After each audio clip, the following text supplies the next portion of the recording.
Hi and welcome back once again to my channel, Dacty for You.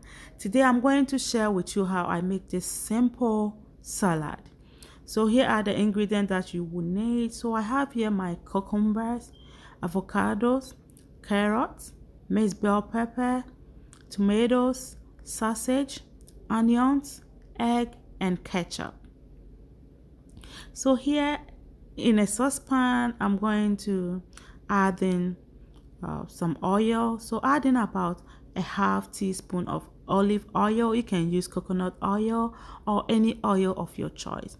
So add it in and then let it heat a little bit. Now go ahead at this time and then saute your sausage. So I'm using beef sausage. You can use any sausage of your choice. You can use beef for this recipe if you have it available. So here on a high heat, saute this for about 2 to 3 minutes on a high heat.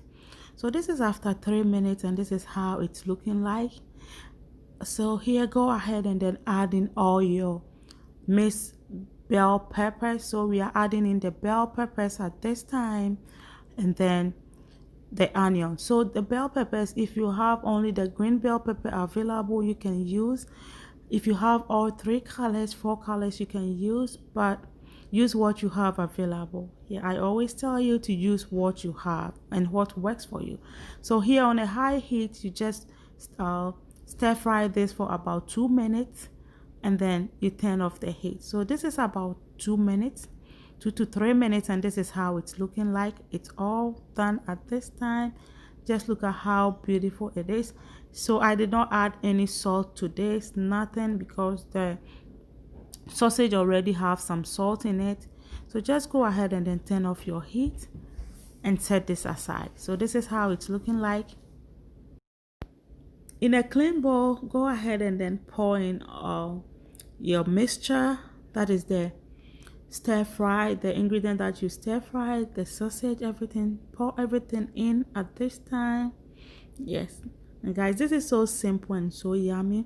And then go ahead and toss in your fresh vegetables. They are the vegetables that you did not saute. That is the cucumbers, the carrots, the tomatoes, and the avocado. Add everything in at this time and then you go ahead and then you mix everything together. So guys, thank you so much for all the love. If you are here and you haven't subscribed to my channel, please go ahead and subscribe to my channel. Hit the notification bell so you won't miss any of my uploads. So at this time, mix everything together and then garnish it with your eggs, the remaining carrot, and your ketchup. Or you can add any dressing of your choice to it. So this is it, guys, looking so yummy. It's so simple and I'm telling you, this is so yummy. Everybody in the family is going to love it. You can pair this with bread, rice, jollof rice, fried rice, turmeric rice, or any rice of your choice. Anything, you can eat it like that. So this is my going down with some jollof rice. Thank you so much for watching and God bless you. Stay safe. I love you.